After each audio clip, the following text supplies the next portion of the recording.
Assalamualaikum and hi everyone. Today I want to present my assignment about molecular symmetry. Okay, first me Muhammad Yasrul Nizam bin Lukman, and second Afif Mikhail, third Jonathan, and the last one is Halim. Let me explain the meaning of molecular symmetry. Molecular symmetry refers to the balanced and repetitive arrangement of atoms in a molecule.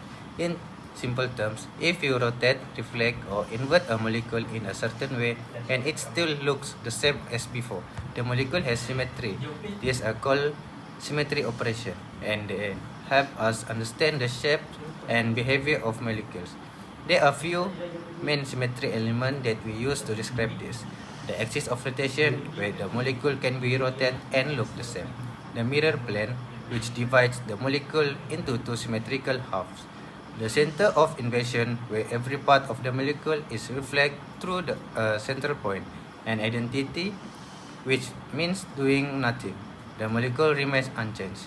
Now, why is this important? Molecular symmetry allows chemists to group molecule based on their structure, which is useful in predict their properties. For example, it helps us understand whether a molecule is polar or non-polar, how it will behave in IR or Raman spectroscopy, the arrangement of molecular orbitals, and how it might react with other substances. In short, symmetry is not just about shape, it's a powerful tool for understanding how molecules behave in real life.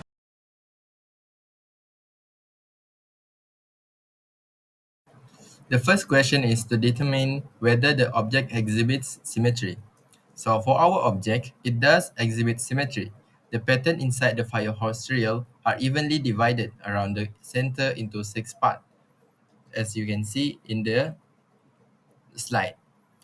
So when rotated and mirrored, the pattern remain the same. Thus, it exhibits symmetry. Next question, does it possess one or more lines of symmetry? Our object does possess more than one line of symmetry. The firehorse reel has 6 lines of symmetry, each passing through the center and one of the 6 evenly spaced pattern, which is C2. Other than that, there is also C1, C3, and C6 in the middle of the firehorse reel. Last question, does it possess one or more planes of symmetry? Our object does possess more than one plane of symmetry.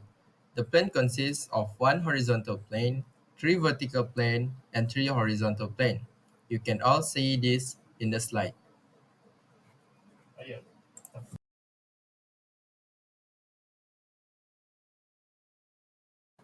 And now I will present our molecule, iodine heptafluoride.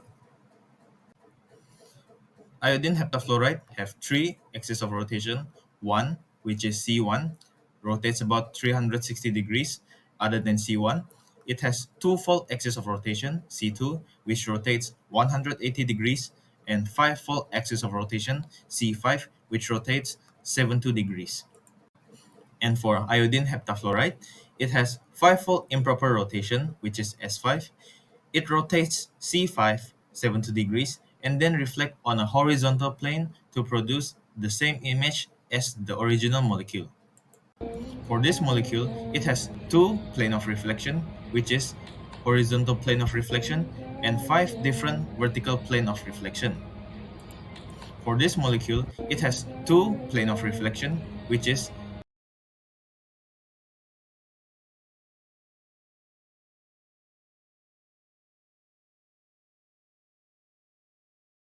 Hello everyone, today I will be presenting on the molecular symmetry of iodine heptafluoride or IF7 and how we determine its point group using symmetry operation.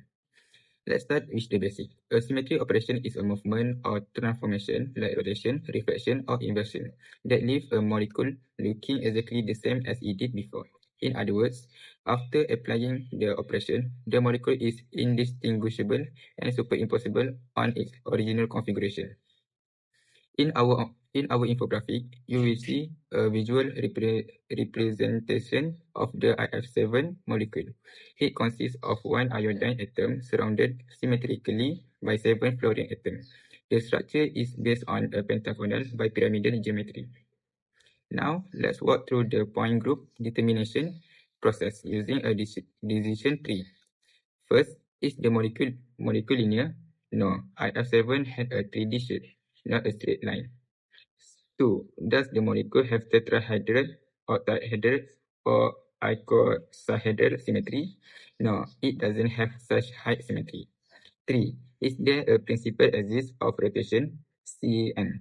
Yes, IF7 has a principal C5 axis. This means it can be rotated 72 degrees about the axis and still look the same.